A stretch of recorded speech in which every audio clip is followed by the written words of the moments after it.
The year is 2024. A new edition of Dungeons and Dragons is on the rise in the post-glow of the OGL fiasco. And you're thinking to yourself, well, maybe it is time for a new edition. Maybe I'm kind of bored with where 5e is and I'm looking for something a little more streamlined, a little easier to run, a little more simple to onboard new players into the hobby. I think maybe 5.5 is a good idea. But then, what's this? You get the new edition, and it's even more complex than the last. In fact, they've leaned more into the crunch and further away from your expectations for the game. Now, I know. I'm going to preface this by saying that I know some people are very excited with the direction that 5.5 ended up, or rather 2024 ended up being.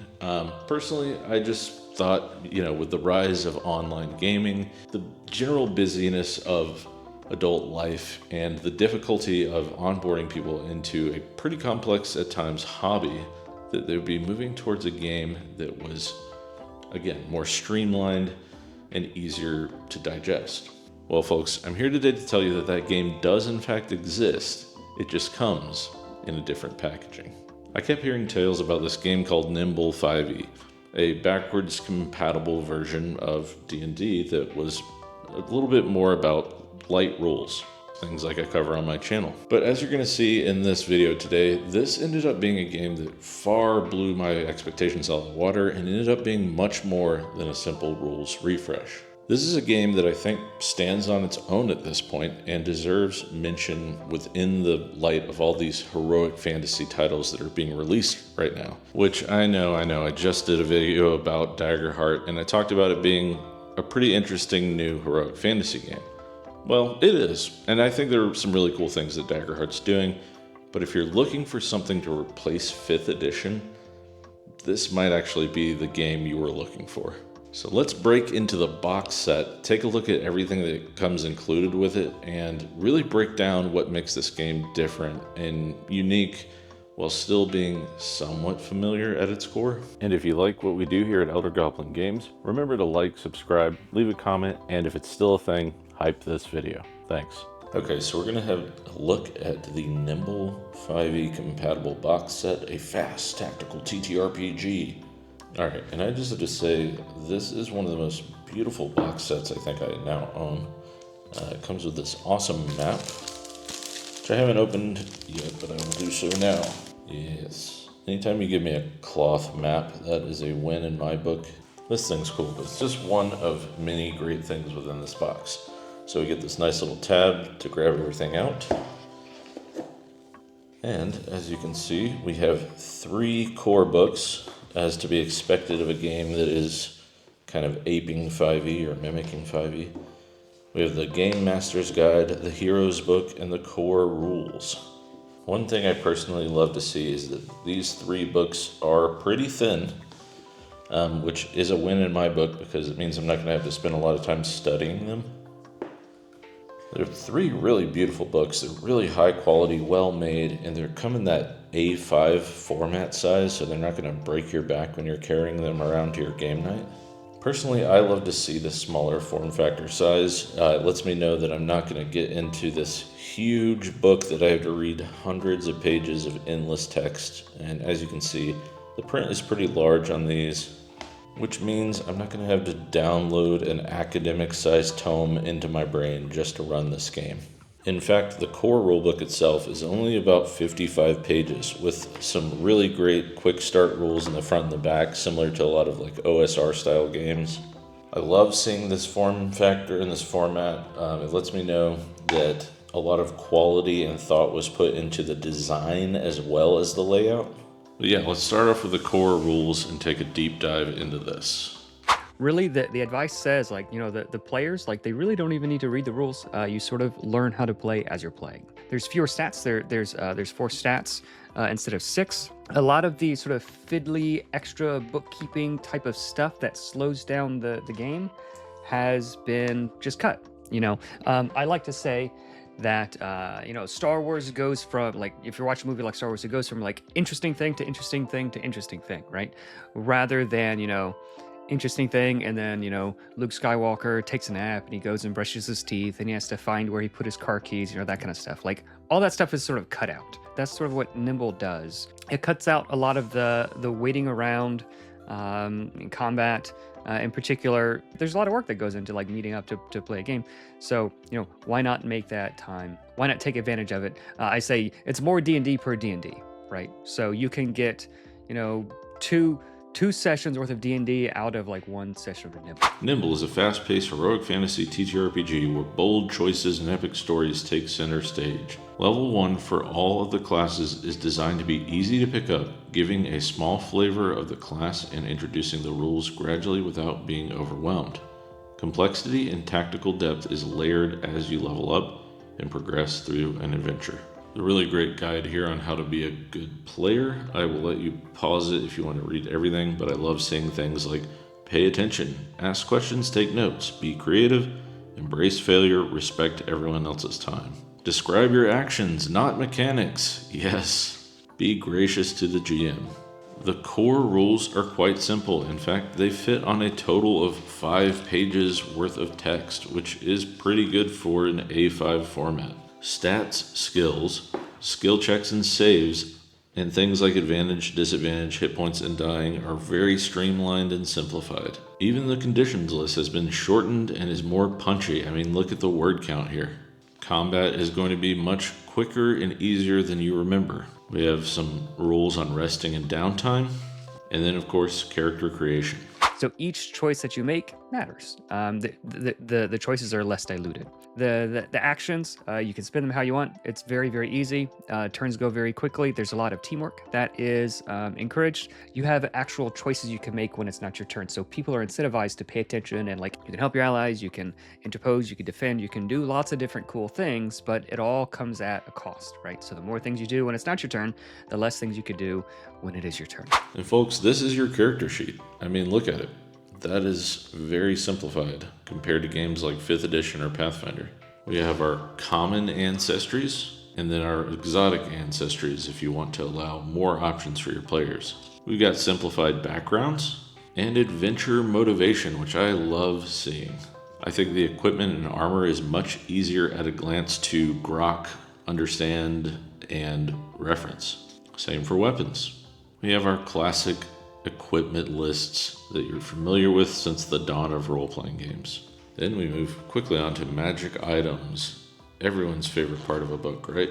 Spells have also had an overhaul and are so much easier to use and reference and understand. And they're even separated by things like element or whether or not they're used for utility. Here we have a great chart for measuring spaces and optional variant rules. And that's mostly it for the core rulebook, so let's move on to the Game Master's Guide. I'm sort of like the forever GM, and it was very difficult for me to learn how to be a DM in 5e. So this is all the information that I wanted to have. Like, hey, don't worry about knowing everything. When in doubt, do this.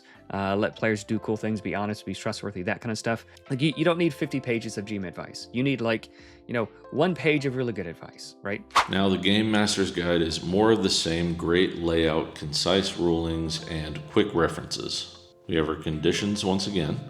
We have things like covering, hiding, concentrating, and grappling. We have a reference guide for average gold per level, things like healing potions, and skill check tiers. Oh, and look, if you were worried about creating stuff for Nimble, here's the third-party creator license guide. Everything in here is really punchy and actually matters and is helpful to you if you're brand new to running tabletop role-playing games. And then we quickly move on to our advanced GM tools. How to make your own adventures, and there's stuff that I've echoed on my own channel present here, like problems, not solutions. Oh, and look, skill challenges from 4E have returned, but are also simplified. Some pitfalls of game mastering. I think it's written really well, giving you just enough information to go off of without overwhelming you with superfluous details. Advice on gold, lodging, things like boons and epic boons. Then we have a short bit on running monsters, combat encounter guidelines, fine-tuning difficulty. Things that should be in a Game Master's Guide. Unique encounters to inspire you. Oh look, a monster builder guide. That would be pretty important to include in your monster book, right? Alright, and then of course we have our bestiary, and folks, This is one of my favorite things to see. Look at these kobold stat blocks. They tell you exactly what you need to walk away with and include several different examples for things like kobold minions, regular kobolds, sneaky kobolds, trappers, and den wardens. We even have a sample encounter and kobold loot. Now, I could go on and on about how the monster design is some of the best I've seen in any heroic fantasy, but I will just let you look at a few of these monster stat blocks and ask yourself, would you rather be running these or the complex, bloated stat blocks that give you little to no extra information but just clog up your brain with numbers? Then we have legendary monsters, which I really like the way that they work in this game. Essentially, they have actions that they take after each of the heroes' turns, or you can choose one of these other two actions they have. Really simple stuff, and they even come with great example versions of these monsters that are named. I really do like the art in this book. I think it really strikes the heroic style, but isn't overly cartoony or kiddie. I'm really enjoying Nimble in general. I know I said this in the Daggerheart video, but I think if I'm going to run heroic fantasy in the future, I'd actually, after looking at the monster books in Daggerheart, I prefer something like this. This I can digest and put in my brain. It's going to be really easy to run and reference at the table, and I'm not going to get tripped up by any weird corner case rules because everything you need to run the monsters are in these little stat blocks, and they are even much simpler for your basic monsters, like your goblins, bandits, and snakemen. Anyway, these monsters go on for a bit here, and then we hit a Let's Play section, the Garden of Death, a thorny starter adventure for 2+ heroes. We get a quick description of the adventure and some suggestions if you don't really like what you see here, ways to change it up or shake things up. And I love to see that these starter adventures fit on a couple of pages. In fact, this first one is just a 2-page spread. Then we have the Goblins of Crystal Crag, which is 3 pages. Green Thumb's Base, which is kind of the wrap-up adventure, which is actually 5 pages, but you know, you need a little extra things like aftermath and having some cool art thrown in there for the main villain. And then there's a section on what to do next after you complete the adventure. Oh, and there's that map again. Then there are points of interest to do with the Nimble setting, the Valley of Hope. And I do have to just repeat that I do think the art is really great for heroic fantasy. I see a lot of stuff these days that comes out that in my opinion just looks really kiddie and cartoony and over-exaggerated, and this is taking me back to basics. Back to basics. Another adventure in the back here for level 3 adventures, and again, a lot of these are like 2-page spread adventures, which is just something you don't see in a lot of heroic fantasy. The layout and design is great. It's reminding me of that simplified, truncated versions of things I'd like to see, like Shadow Dark or even old school Essentials. Nothing here is too wordy or overstays its welcome. All the headers are very bold and easy to see, and then the bold and important things throughout. Yeah, just more great adventures in here, and they go on for a while. And then in the very back, we have a 2-page spread for 5e conversions, taking adventures, things like saving throws, optional tweaks and spells, legendary monsters, and skill checks. An appendix in for inspiration. And then a sort of chaos table that's kind of like the wild magic table in 5th edition. And last but not least, heroes. All the heroes are, they follow a lot of the archetypes of 5e, so each one has really interesting choices to make. So everything is made so that things can be done very, very quickly. This is where most of the design, most of the effort went into to make the heroes like just incredibly fun to play. Level 1 is super simple for new players, for new GMs. It has, it has just a very simple flavor of this is the kind of thing that the hero does. Then as you level up, it gets more interesting. So far, the people who have reviewed Nimble, they'll talk about the mechanics, cool rules and that kind of stuff.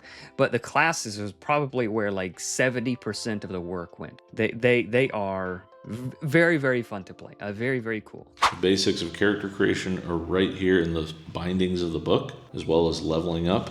Looks like we have 11 starter classes and a few extra subclasses later on. And I'm going to say this several times again throughout the video, but everything we're saying is once again streamlined. Like if you want to play a berserker, here's what it's about. Become a raging damage-dealing machine. Increase your damage to unbelievable levels. Use your savage arsenal. Tells you things about your berserker like your key stats, which are strength and dex, what your hit die is going to be, your starting HP, your saves, you have one that you're good at and one that you're not, what kind of armor you use and weapons, and your starting gear. Then we have pretty much what you're going to gain throughout levels 1 to 20, how your rage works, and all the choices you get to make, like your subclass or choosing things from your savage arsenal, which is basically like a list of feats specific to barbarian. Here are your subclasses. Rogues are all about breaking the rules, sneak in and backstab, and fighting dirty. And then they have their underhanded abilities. I'm not going to go over every one of these individually, but I'll just flip through and let you guys get an idea. Your weapon masteries and combat abilities. These classes all seem really well thought out, and they avoid a lot of the pitfalls of previous editions, including things that I didn't like about like Rangers in 5e. They all feel very well designed. In fact, I just was excited about the way this is laid out, how easy it is to read, digest, and use at the table. I'm not even really saying much mechanically about how brilliant this game is and how well it's written. And in fact, the layout and design was something that initially caught my eye, but it's grown on me so much more since then, to the point that I think this far outshines what's happening in 5th edition for me in particular. My initial interest in the game was surrounded by a 5th edition spin-off, and I think this game has grown into so much more than that. Okay, I'm going to skip ahead quite a bit here because there's a lot of great classes. I love the style of them, I love the art, I love the simplicity.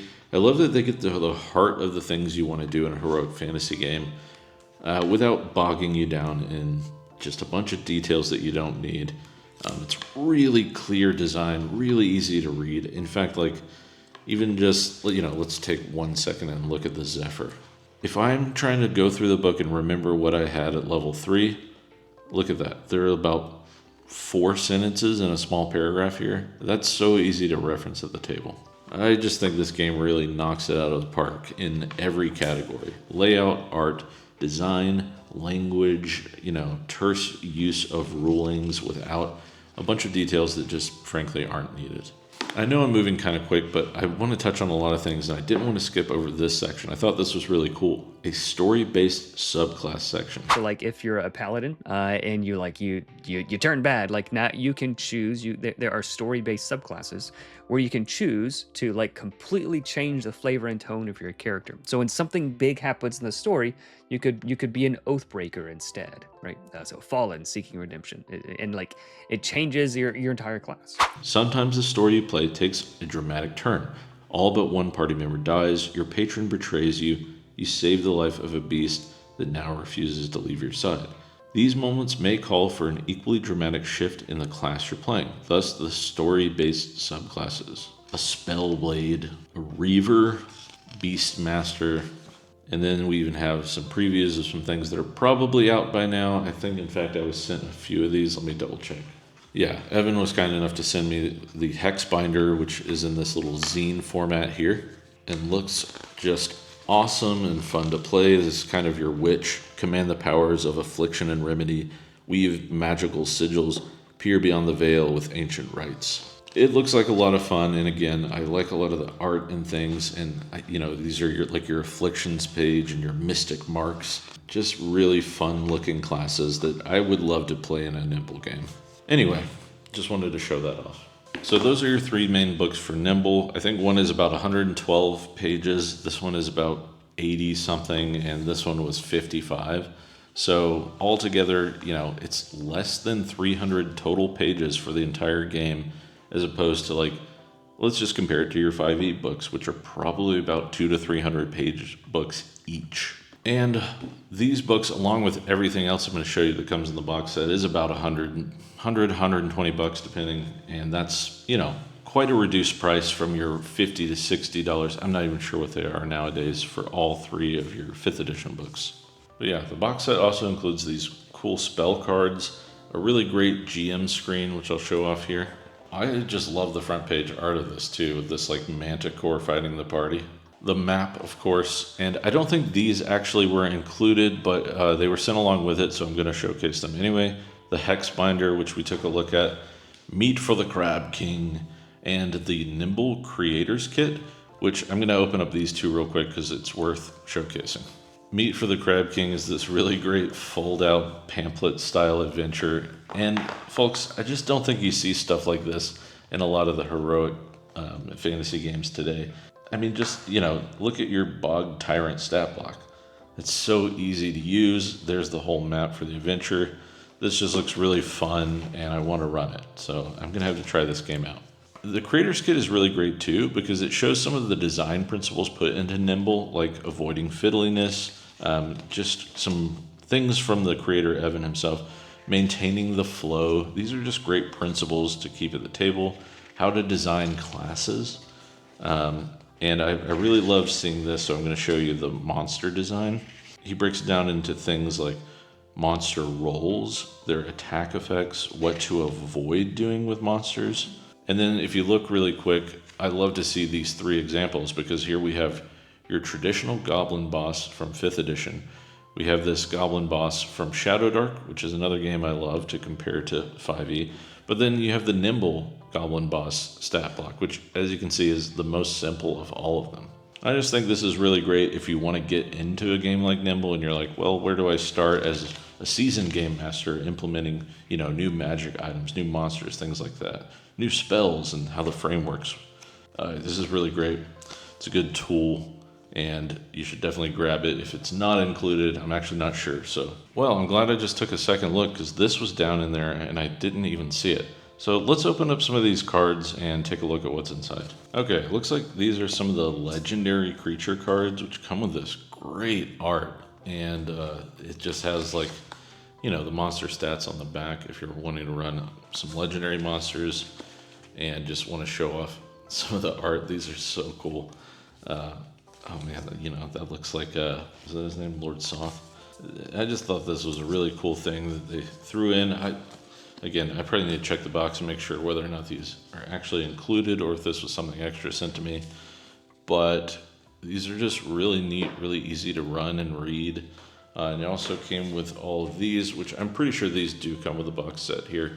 These are like your spell cards, things like healing potions, some item cards and stuff you can hand out to your players. Love to see things like this. Magic items, some action tracking cards, standard action, inspired action, baned action, things like that.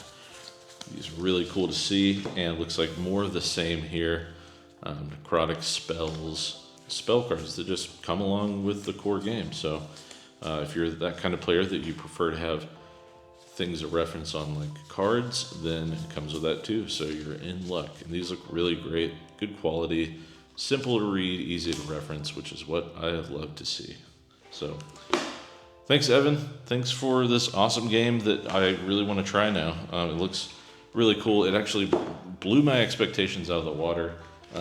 I was excited about Nimble from the things I was seeing online, things I was hearing, and it's gone far above and beyond my own expectations, and looks like a game that not only would I want to recommend to new game masters and things, but a game that I would actually enjoy trying out for myself. So yeah, if you like this video, if you think Nimble seems like the game for you, this is, in my opinion, the game that 5.5 should have been. I was hoping they were moving in a more concise, easy to reference, easy to read, easy to onboard new players into the hobby, and it seems like someone else just got handed that bill, and it is Evan from Nimble, because this is the game I was hoping for. So glad that it exists. Really excited, looking forward to using this. All right, folks. Hopefully you enjoyed that. I think that this is a box set worth checking out. Even if you're not super into heroic fantasy, like I'm typically not, it definitely scratches a lot of the itches as far as like having a limited word count, being much more concise, easy to manage, easy to reference at the table, easier to play, I'm going to assume, just by sheer, word conciseness, mechanics, design, whatever, even things like layout. Thank you, Evan, for sending this over. And again, full disclosure, I was sent a free copy of this. I did reach out to Evan and I asked actually for a copy because I just kept hearing a lot of buzz about it and it piqued my curiosity. And I'm really glad I did, because this game is so much cooler than what I thought it was going to be. All right, that's it for today, folks. Hopefully you enjoyed this. Let me know in the comments what your favorite high fantasy role-playing game is. If it's Nimble, awesome. If it's not, tell me what you like about the games that you enjoy. Meat for the Crab King. I don't know. That's all I got to say. I'm going to hand it over to past Jordan, because I always forget to promote myself. Hey, it's your old pal Jordan. Just wanted to say a big personal thank you to everyone who's liked, commented, subscribed, and hyped my videos over the years. If you like what we do here, make sure to follow me on some other platforms such as Instagram and Blue Sky. And if you feel up to it, check out the Patreon, where I'll be talking about some of the games and projects I'm working on. Okay, so I'm going to throw out a half-baked idea here. I hesitate to even say this because I feel like there are going to be those people in my audience that groan. But I've thought about for a while doing a Kickstarter for one of the games that I've been conceptualizing. I may do some Patreon posts to talk about the different games, because I have like 3 on the back burner. Actually, I think 4 at this point that I've been cooking up. Different styles of tabletop role-playing games that I would be really excited to release. But to be honest, I make next to nothing off of YouTube, and I don't really have the funds for a project like this. So I would probably end up doing some kind of crowdfunding if I did move towards that direction, because I would want it to be a well-polished, well-designed game with things like art and editors and really good layout and design, because that's something I look for in my games. So if that seems like something you're interested in, check out the Patreon. There'll be more information coming soon. Yeah, learn, adapt, grow.